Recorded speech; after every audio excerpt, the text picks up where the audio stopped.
I was so mad that he was no more in the physical. I never knew how much I connected with music until it happened, and I felt desperate about it. All right, welcome everybody to another episode of the show. I have an extremely special guest today, and I know this will be an episode that so many of you will resonate with. My dear friend, Maïté Azarov, is here with us today. She's a warrior, a soul sister on a spiritual path. She's also an amazing DJ. We'll get to that.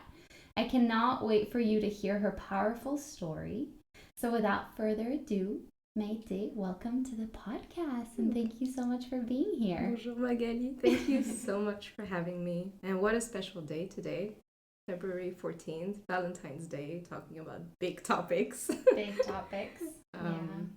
But I'm so glad I'm doing this with you. I feel like I'm in good hands. Yeah, this is a safe space, and I'm really excited to see what comes out today. Let's do it.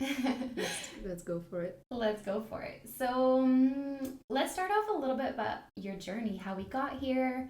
Maybe take us back to your childhood, growing up, how you eventually ended up living in SF. Who is Maïté? So let's start with the beginning. I was born and raised in Paris, France. I grew up within the family business in Paris. We have a couple of stores. We sell textiles imported from India. So I always grew up going to school and then working with family.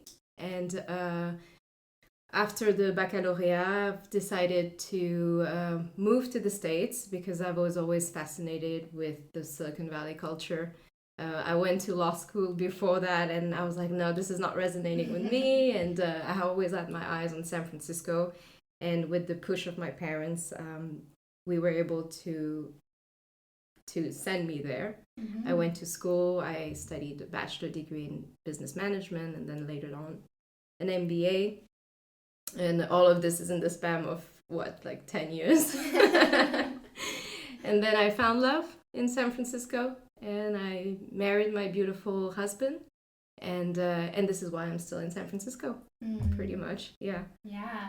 And this is actually through school, through your MBA, how we met. Yeah. So I think that was 2017. 2016 is when we started the program. Okay, yeah. I was in the same cohort as your beautiful husband.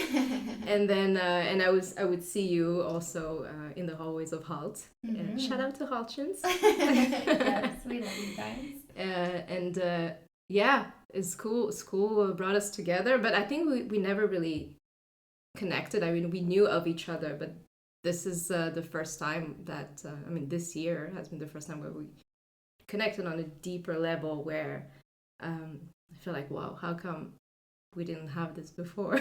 I know, it's so funny. Obviously we have the French connection, and so I remember sometimes I knew that you spoke French and that you were French, and I think you knew the same. Yeah. And we would see each other here and there, but yeah, there wasn't that connection at that moment. Yeah. But so it was last year, during the loss of your husband, when I saw that and what you were going through, I felt really touched by it, and wanted you to know that we were there for you. And that's how ever since we felt super connected. And I gotta say, because the date and location of my husband's funeral was public, and when I saw you and Raoul there, I felt so supported, because I was not expecting you two to be there. And especially because during that time you guys were planning for your own wedding. I remember that. Yeah. And you shared a lot about the whole process on social media, and just seeing you in that room at one of the most lowest point of my life, it gave me a hope that there is still a possibility for support, to receive support and build meaningful connection. I mean, from when I saw you and your I was like, all right, this person is going to be special in my life, because they showed up, and what a beautiful way now with the distance to think that you showed up for a grieving widow while planning for your own wedding. I'm sure it added meaning to your union with Raul as well. For sure. I think that's one of the ways where I connected with you so much, because it was so sudden and it was so soon after what I was beginning to experience. Yeah. And so understanding that, I think it also, there were so many beautiful things that you said at his funeral that was like a wake up to understanding also what's important about that connection and that moment that you have with your special someone, and that the moment that you have with them is really the only thing in the present that matters. Yeah, that eulogy, I think I wrote it in that morning at 3 a.m. or 4 a.m. I had no inspiration before because I was just so numb with everything, and the words just came through and they just flowed, and it felt like it was almost coming from him as well, like his way of expressing his love for me through me. Yeah, I meant every word I said in that eulogy. I still have it somewhere. I still read through it. But yeah, I feel like I'm very thankful that you were a part of this moment, for sure. Yeah. Well, me too, because it's brought us out of something that's really tragic. It's brought us a beautiful connection and a lot of love. Yeah. So today's Valentine's Day. How are you feeling right now? I'm feeling, it's funny because we always, Vasila and I, we always pretended that we didn't care about Valentine's Day, and but we would always surprise each other at the end. And today it feels like, how people like to say, oh, well, it's a capitalist holiday. It doesn't matter. Love is all the time. And I'm like, yeah, but you know what? Like, just embrace this moment as well. It is, there is an energy of love anyway. Even if it's a capitalist holiday, this energy of love gets elevated more than usual. So just ride that wave. And it definitely, you feel like, it feels strange because it's my first Valentine's Day, but I had many firsts before that. I had my first Christmas recently alone without him, first New Year's Eve, first birthday, because my birthday is in December. Many firsts that I'm still going to continue to experience in the coming year. And I'm just, the only thing I can do is to let myself be in my feelings in order for me to come out of it. So I'm allowing myself to feel sad that I'm spending Valentine's Day alone. But at the same time, I'm also reminded that there is so much love around me that I'm getting from friends and family, and even from above. And death brings a lot of questions about life and endings and beginnings. And I also know and feel my husband everywhere. So, death is not an ending. And you have to train your mind to bring yourself to that state of, yes, he's not physically here, but he's somewhere near, perhaps closer than I even can imagine. So these kinds of thoughts and feelings also bring a lot of hope about love, about moving forward, about life in general. Yeah. So I'm overall, the big answer is I'm okay. I'm just going with the flow. Yeah. As everyone should. For sure. So in the spirit of this holiday and being it the day of love, can you tell us a little bit about your love story? Yeah, it's a very funny one actually, because we met back in 2014. He was hosting a networking event, and my friend was gonna go there, and she wanted me to come with her as a +1. And I remember that day there were news announcements about a big storm, and stay home, barricade yourself, buy food, don't even leave the house. And my friend, who's French, also, she said, it's just heavy rain, who cares, just come, it doesn't matter. And I ended up going, and I met him, and to be honest, my mindset was not at all into meeting anyone or expecting love, because before that I had such a horrible dating life. I mean, I hated dating in San Francisco particularly. It was always very unsuccessful.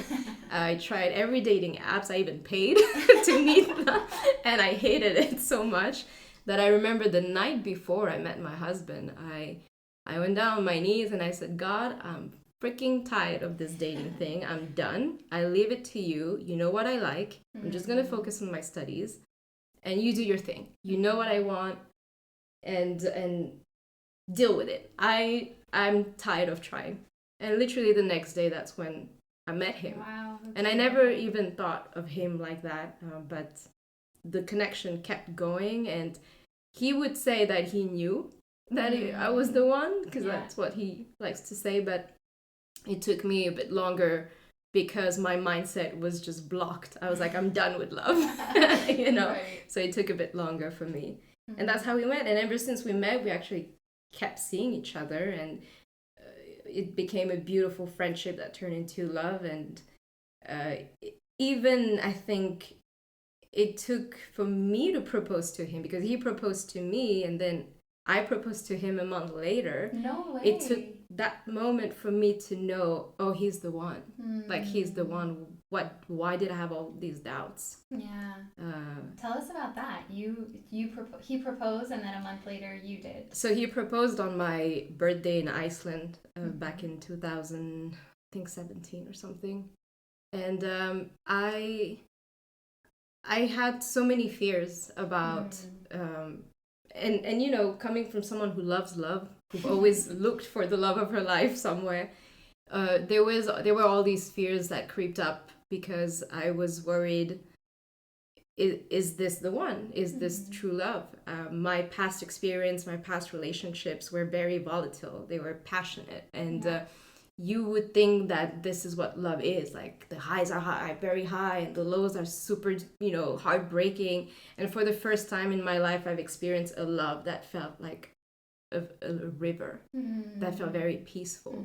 And at the beginning, I think I associated with, is this a boring relationship? Is this boredom, you know? Yeah.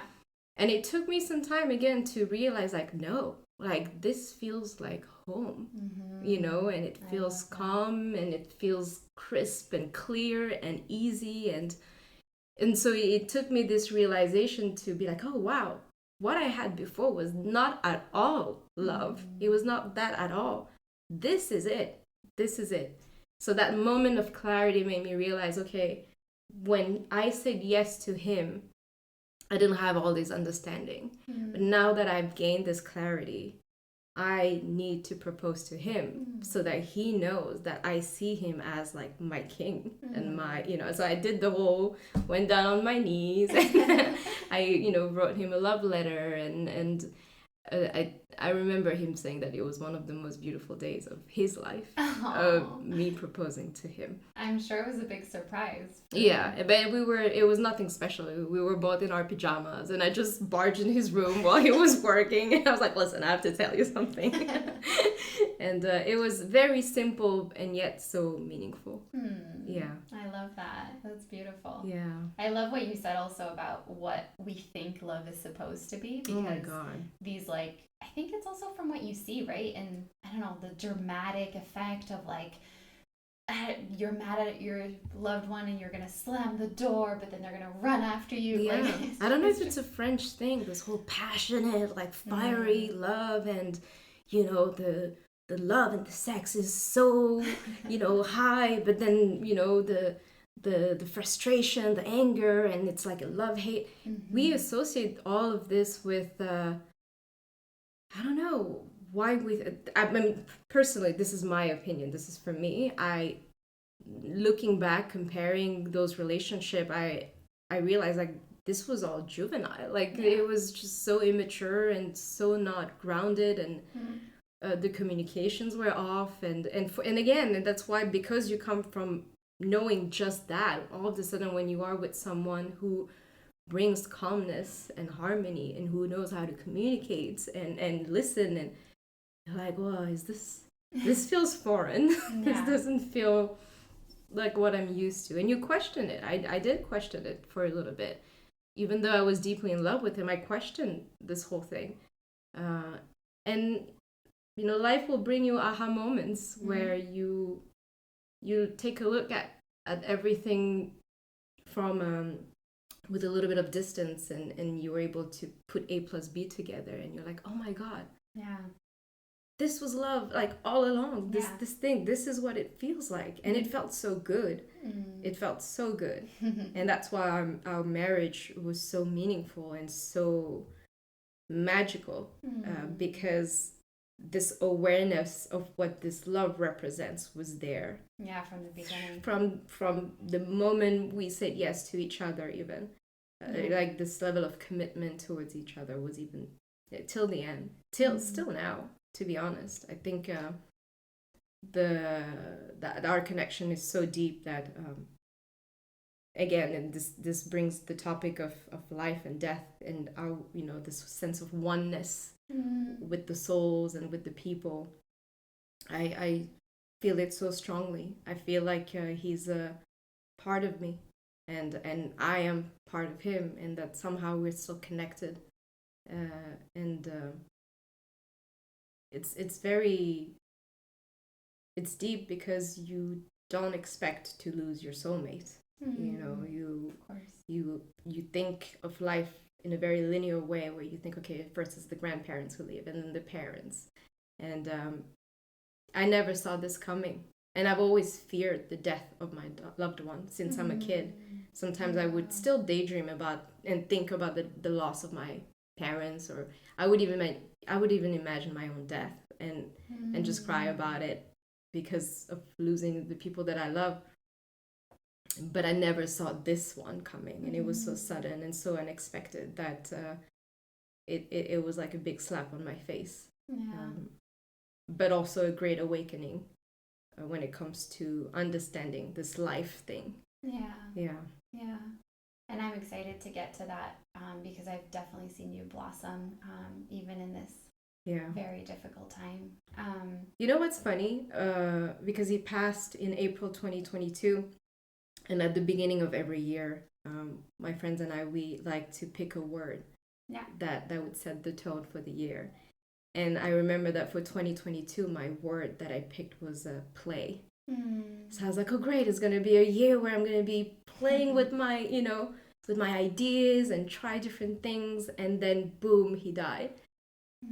And I got angry. I was like, what the fuck? Am I being played? Is that what it is? But, with, again, as time passes by, I realized that 2022 was the year where I played the most music with my DJing. Beautiful. That I played the most with dancing, with I was anchoring into the things that brings me joy, because I needed it so bad. And so that's the first time that I've played so much music and danced so much. And so I still played. It was still my word. The word was correct. It just showed up in a different manner, but completely different way than what you expected. Yeah, completely different. Yeah. Yeah. So thinking about that time, April 2022, how, when you think back, it marks a before and an after for your life and for what the event of his passing happened. Can you take us back to maybe a few days after? Like, how are you coping? What's going on in you in that moment? Are you understanding, realizing? Is it months later? How was your experience, and continues to be your experience, with grief? I saw this beautiful message that you put on your Instagram. We'll share everything after so people can follow you. But there's this like duality that you talk about. I just want to read like 3 little things that at the end of the post that you put, but you said, grief is suffocating and liberating. Grief is excruciating and comforting. Grief is depleting and so giving. That's just so powerful. Can you talk to us more about that duality, whether it was felt in that moment or a few months later? Like, how did you live with that?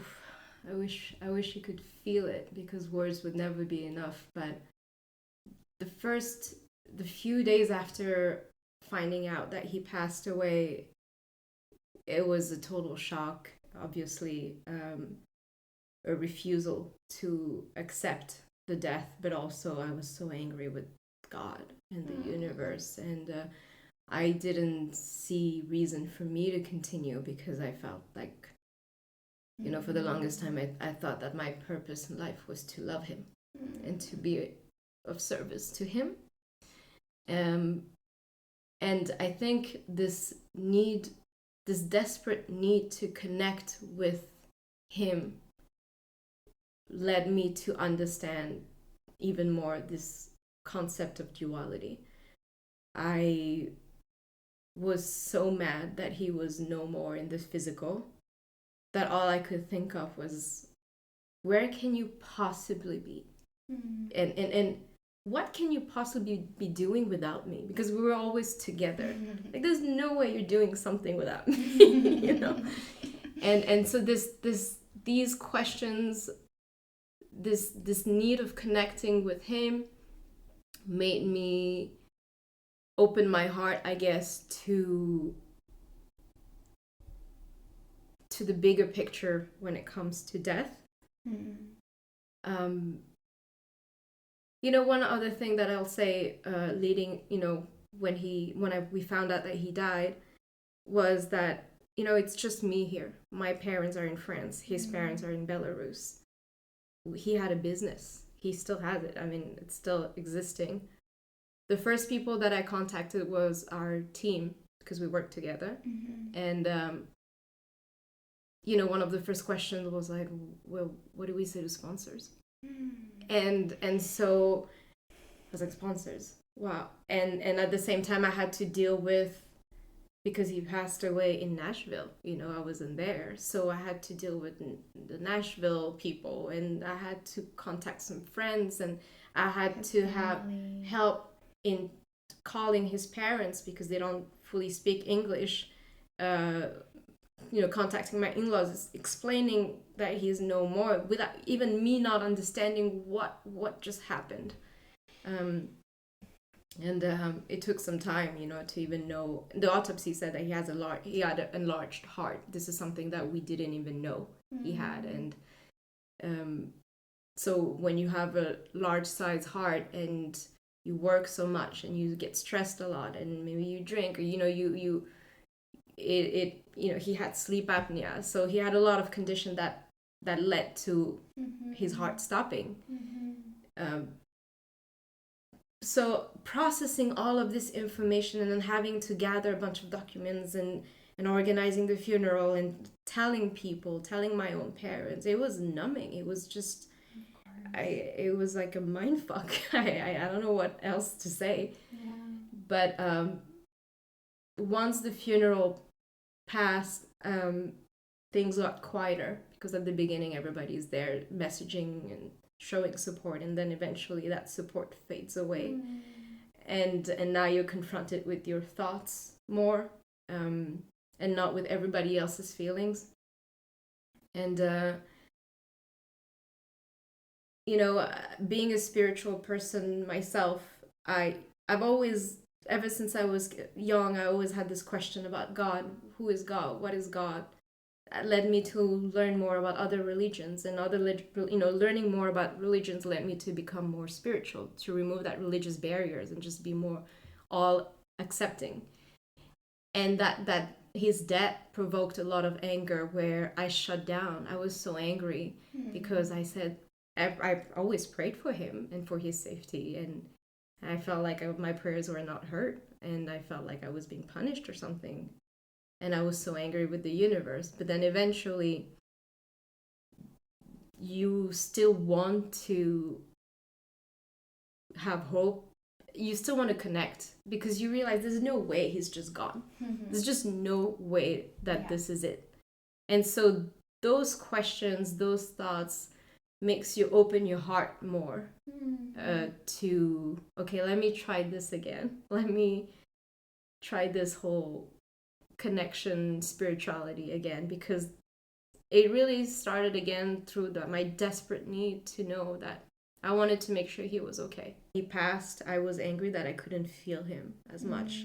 And some of our friends, they would come and say, I saw him in a dream and he wanted me to say this to you. And I told those people, like, keep coming at me whenever you feel him, or because for some reason, I'm not feeling him as much. There were moments here and there where I did, but it didn't feel like it was at the same intensity as my friends did. And then recently I had a moment where after the holidays happened, I was longing for that heart-to-heart connection with, I needed a hug, And so what I did is I played music and I started to move my body because this is all like pent-up emotions that needed to be released. So I played music and I started to dance.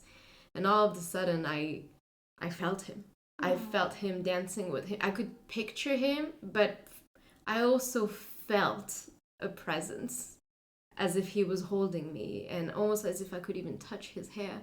And I was so moved by that I started bawling, like crying like a baby, because I was just marveled by these sensations of like a presence. And that's so beautiful. And I was like, why are you here? I really said that. I said, you're here. And we're dancing together and I started talking. I said, look at my life,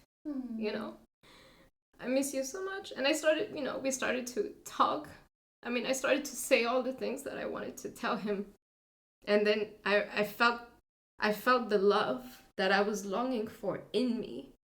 And I think that was his reminder that the love that I'm seeking is already within me through him, but because we are one, that love also comes from myself, and that I don't need to look outside of myself to find that love. It's already within me. And so that moment was so it was powerful, so powerful. And then I at some point the song ended and I said, okay, well, thank you. And I said, okay, bye. As I felt like he needed to go somewhere. And then I felt him saying to me, oh, there's no bye. There's no bye. We're always here, And one of the thoughts was like, well, how come I don't feel you like that more often? And the sensation was, well, because I have to let you live too. I cannot have you hung up like that, but I'm always here. So experiences like this that really sound very totally like it's a stretch, I know, right? it gives you hope. Yeah. That, okay, there's something for me to do. And even before that, I had many experiences with my friends moments where you experience laughter, moments where you experience a beautiful, I don't know, where you see beauty, it gives you hope. It makes you want to keep on going. And it makes you realize, okay, I guess this life is worth living. Let me do what I have to do. And if I can't do it for myself, let me do it for my husband, who couldn't do all of his wish list, all the things that he wanted to accomplish here. I owe it to him to live my life according to the drums of my own, own beat. Yeah, own heartbeat. Yeah. I love that. That's so beautiful. There's so many things that you said in here where I was like, oh my God, I like want to dig further, and then you kept going and I was like, I want to dig further. Oh, I'm sorry. No, in the best way. In that I think it's so powerful what you're learning through this and what you're helping others understand, that there is so much more out there than us sitting at this table right now. And that connection of, again, you were able to bring him to you and really feel him in that moment. And I love that when you felt the need to say bye and he was like, it's not, I'm always here and you need to keep going. Yeah. That's just, ugh. Yeah. And it's funny because also I didn't want to be, his passing brought a lot of my past traumas back to the surface, a lot of insecurities that, came back. And one of the thing was me always feeling like a burden in people's life, in my parents' life. I always felt like I was not good enough. And I brought that into my marriage, where I felt like, am I good enough wife?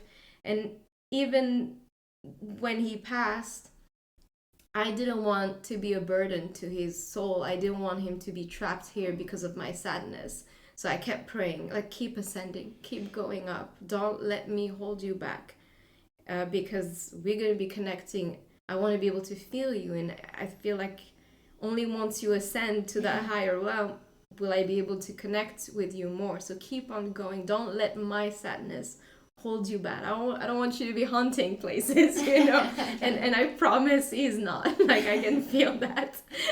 But it really, like I said, it brought back all of these feelings of insecurities that I had.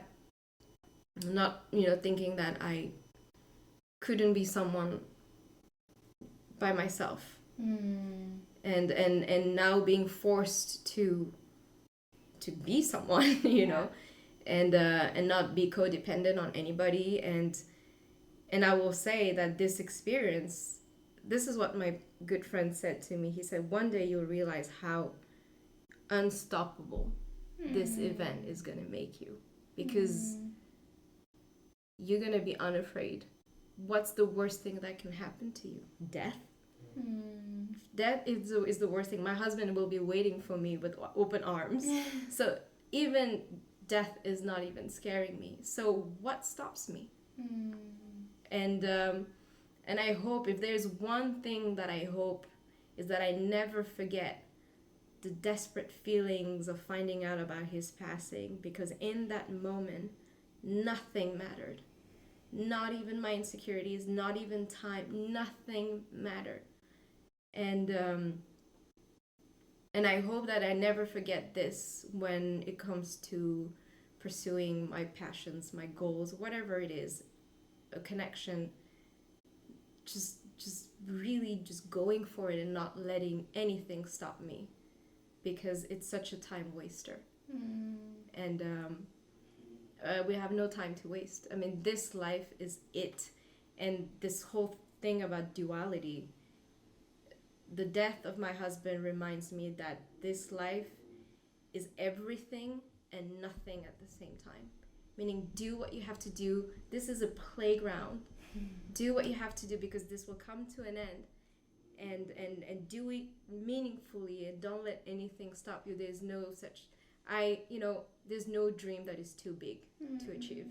Really. I love that. I called this podcast Unlock Your Vitality because I think so many of us are living a version of ourselves that is not in our fullest vitality. And when I think of vitality, I really just think of, that energy that we all have, and the capability that energy, and that when you're following your purpose, when you're living in alignment with yourself, you're just going for it. Seeing what happened to you, you went back to connecting to what was innate in you in terms of music, right? It was like this thing that called you back and that you're moving forward with.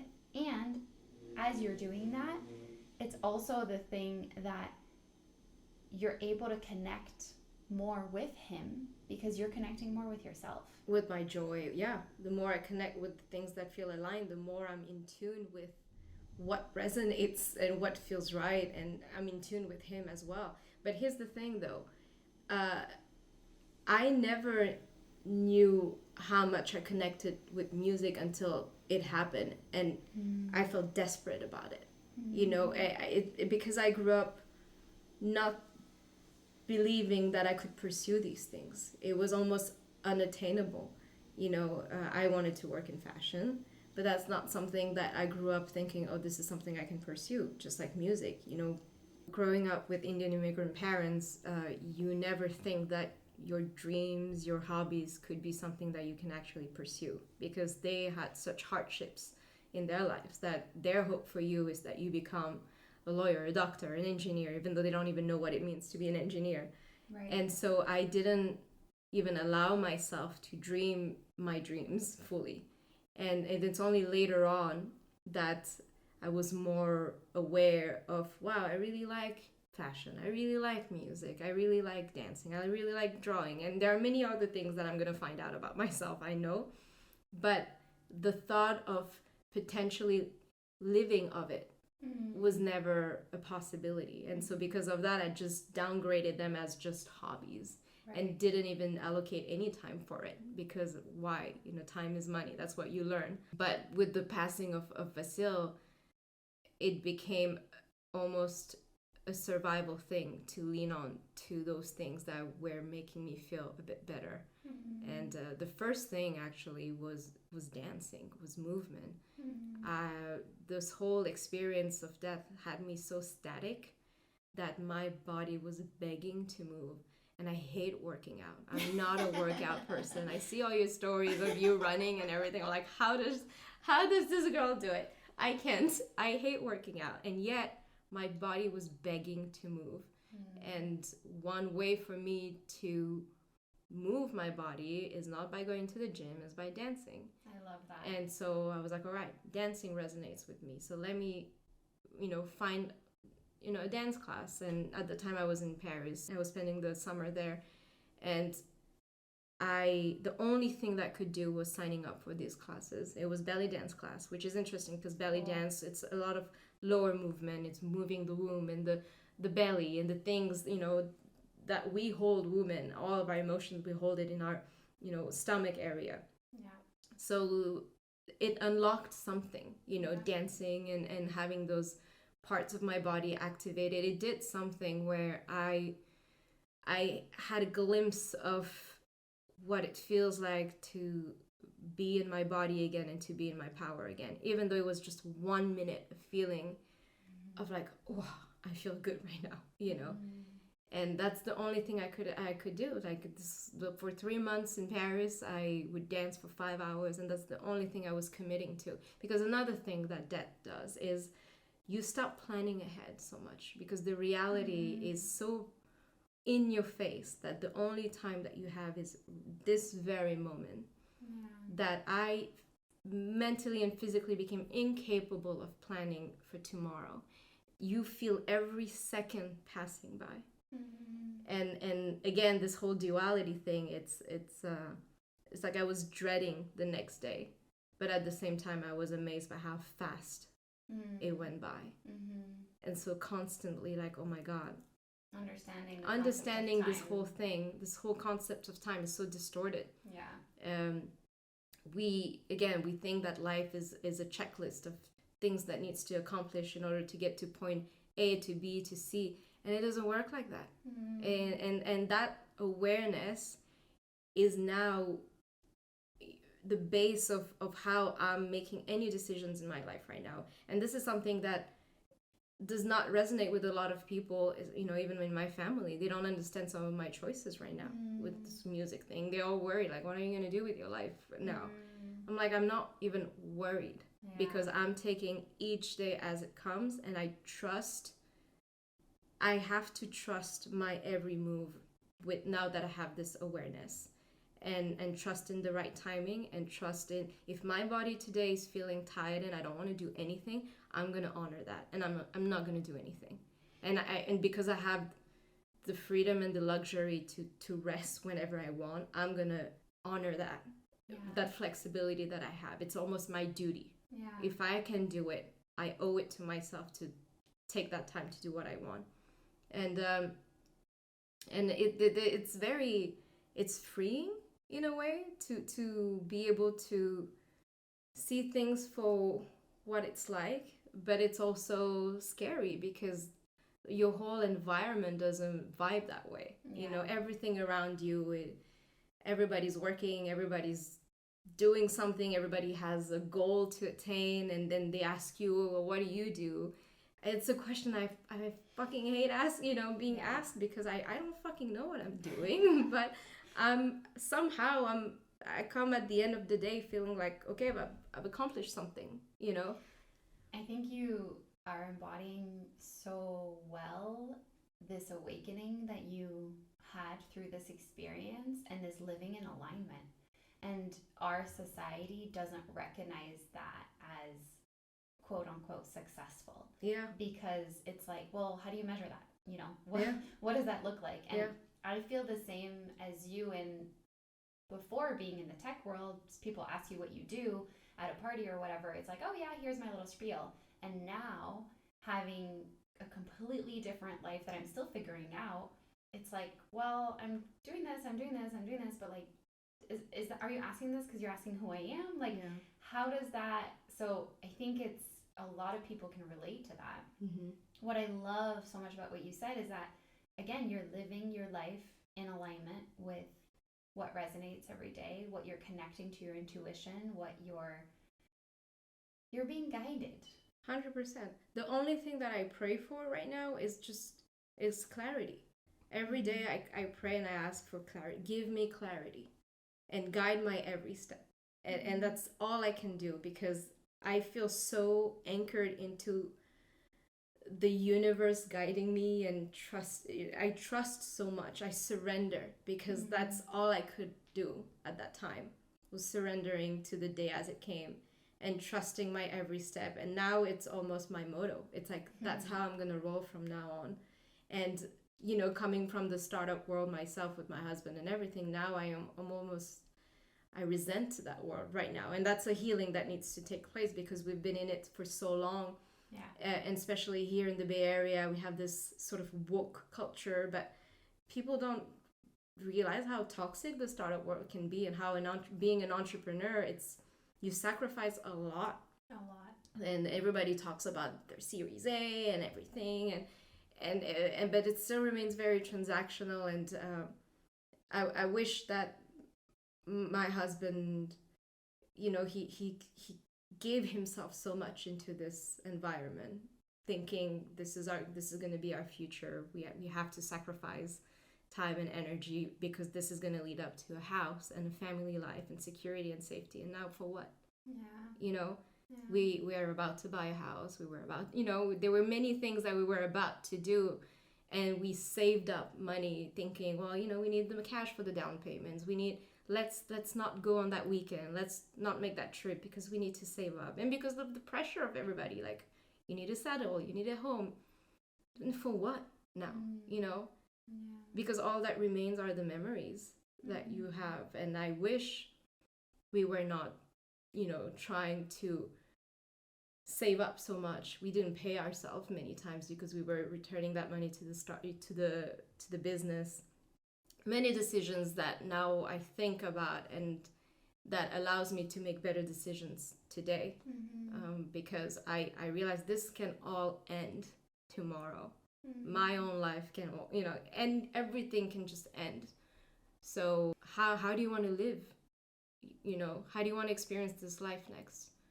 I hope that people will be able to one day talk about death more casually. Yeah. And normalize, you know, this topic of grief, which is why I feel so called to pursue my podcast channel, Hello Self, because I want to be talking about this constant process of death and rebirth. Because the more we're able to talk about this, the more people will be able to live life according to what feels aligned to them, and not what the society or the family expectation, because it's just so important. This time here is limited. Yeah. I don't want to miss my mark. You know, I don't want people to miss their mark. For sure. So yeah, I think it's very powerful. And I think a lot of people are gonna, I hope, take this and look at their lives and understand the things and that they want to change to be living more in the moment. Yeah. You talked a little bit about death and rebirths. I want to maybe end this with, you know, anybody could be experiencing loss right now. It might not look like the loss you experienced. What advice do you have for somebody that is going through their own death rebirth cycle? I love that question. I think what helped me was the fact that I was always curious about why I was reacting the way I did, why I made certain choices, why I was always curious about the whys of everything. And so people in the spirit world will call it, you know, doing that shadow work. Instead of pushing away the things that you resent or that you want to avoid, ask yourself, what are you really avoiding? Where is it stemming from? And the more you do this inner work of trying to understand where your limitations and the way you react are coming from, the more you can liberate yourself. I think it's Carl Jung who said that.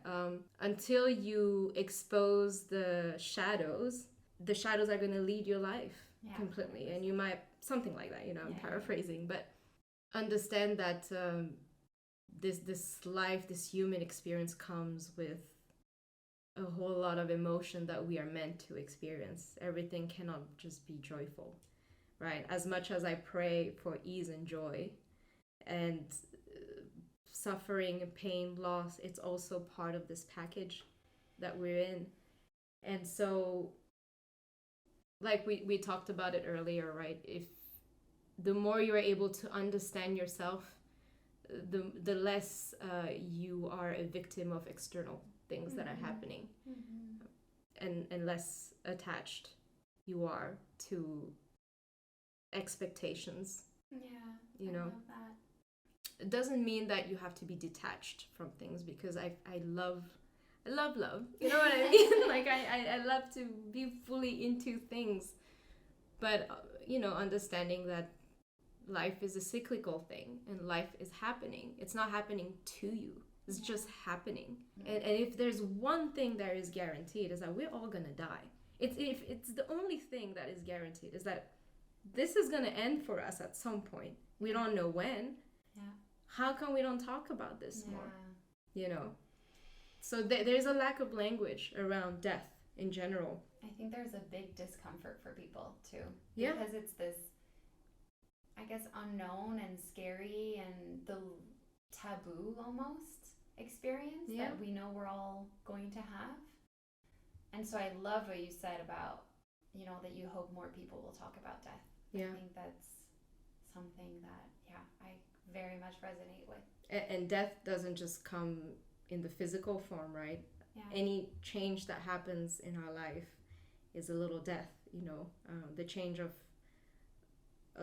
a job loss, or a relationship that ended, or a move, changing location. That's like leaving a part of you, letting go of that, and coming back to life with a sense of newness, whatever that is. So it's an ongoing process, and the more we talk about it, the more we support each other in these moments, I think the more fulfilling our life can be, because our choices would be led based on that awareness. At least that's how I'm trying to live my life. I mean, I am full of uncertainties right now. This is the least stable life right now that I'm having, because I just don't know what's going to happen to me next. All I know is that DJing is something that I want to really pursue, because I like the healing aspect of music. I like the gathering aspect of music. I want my experience, my being, to be a positive experience to others, and that will come through music. And I'm sure that's going to come through many other ways. For sure. And that's something I'm excited to explore. So there is hope. There is hope, and the heart is open. When Vasil passed away, he set the bar so high for every man, because he was so good. He really felt like an angel on earth.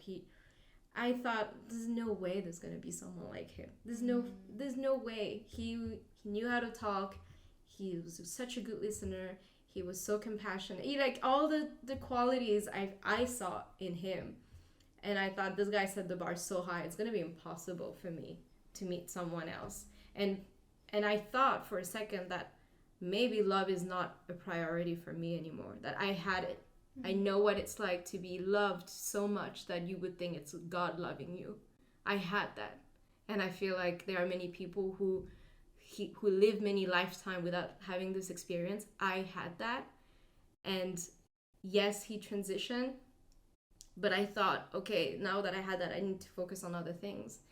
But again, life doesn't work like that. That longing to be loved and to give love remains.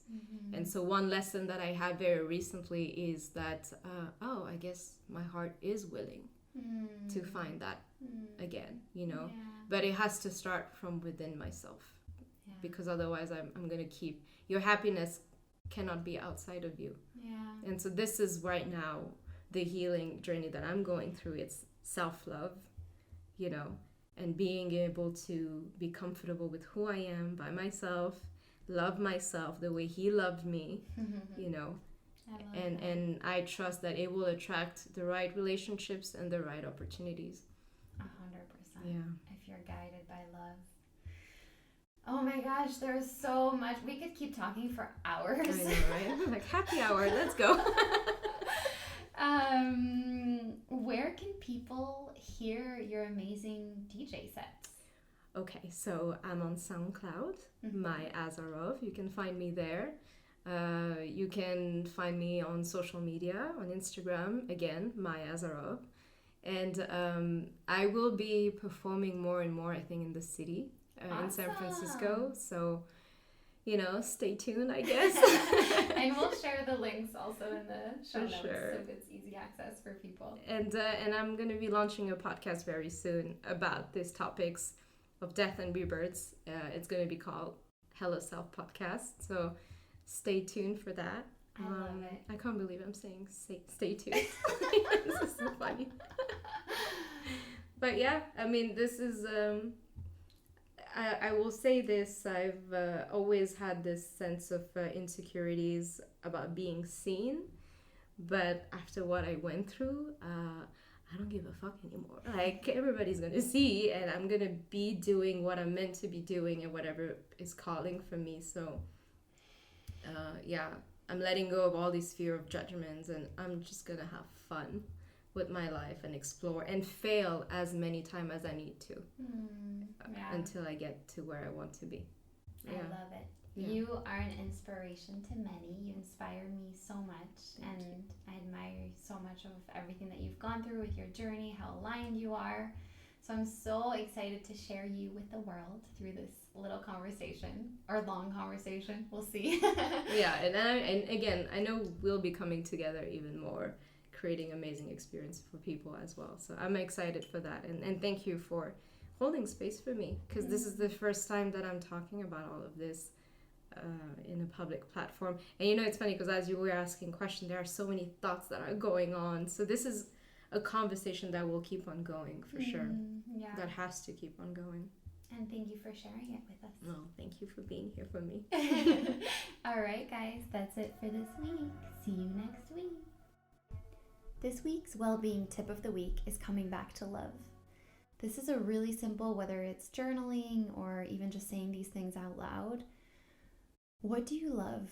What are things that you love? Whether it's, I'll give you an example. For me, I love the morning sunlight.